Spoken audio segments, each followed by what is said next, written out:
In this latter half of the top 10, I've been talking about game consoles that have had a true, massive impact on the gaming industry. Game consoles that shaped our industry to be the way it is today. And it's hard to imagine the game industry without the Sega Genesis and its contributions to it. What contributions? How about a competitive marketplace? Before the Sega Genesis, you had the Atari 2600 sitting on top by millions of console sales over the Intellivision and ColecoVision, and you had the NES, which had over 90% of the video game industry in the United States alone. Before the Sega Genesis, competition was slim, if existent at all. But Sega changed that. They came out with a console that was truly competitive. It came out 2 years before Nintendo's Super Nintendo, and because of that, it got a jump start on a gaming industry that was ready for 16-bit games. But even after the Super Nintendo's release, the Sega Genesis did not stop.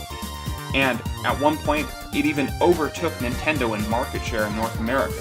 And that's because in 1991, they had created a little blue hedgehog that had propelled the console to newfound heights, especially when it was packaged in with the console for $150, $50 less than the launch price of the Super Nintendo. Sega showed us so many things. Not only did they show us that a market could thrive with two ecosystems of game consoles working at the same time, but it showed us how to market things efficiently. Where those guys went after the Sega Genesis came out, I don't know, and I hope they're doing well with whatever they're doing with their lives. But during the lifetime of the Sega Genesis, its marketing campaign was smart, efficient, and did everything right. Starting off with Genesis does what Nintendo don't, just brilliant.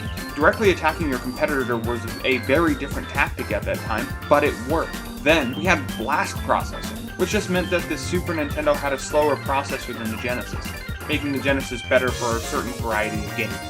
But guess what? It worked. They knew how to make buzzwords. They knew how to make things that fit in your head and never went away. Whoever worked in Sega's marketing department at that time are just geniuses of Mad Men level proportions. But why was this console so cool that made people want to buy it? Well, look at its design. It is way better looking than the blocky Super Nintendo. It has very nice curves, it has a very easy to look at cartridge slot with no stupid eject button. It tells you it's 16-bit right on the front of it and that it has high definition graphics. It has this cool grill thing on the side, and it has a headphone jack on the front. Something I didn't see again until the Panasonic 3DO built it in on their controller.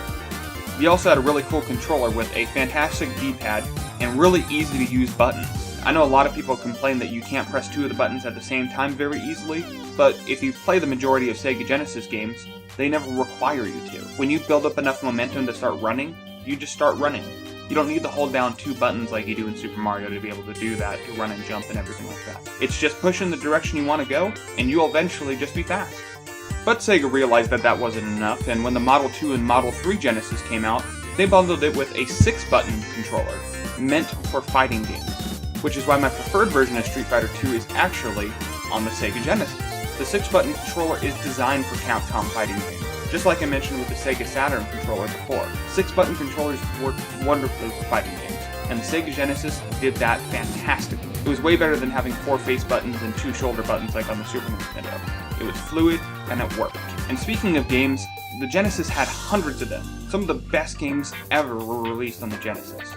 And there were a ton of games to play with that controller. Games like Mortal Kombat with Blood, something that Nintendo had censored on the Super Nintendo. I just mentioned Street Fighter 2, and there it is, it's also a fantastic game on the system. The arcade ports of Altered Beast and Golden Axe are also really good games on the Sega Genesis.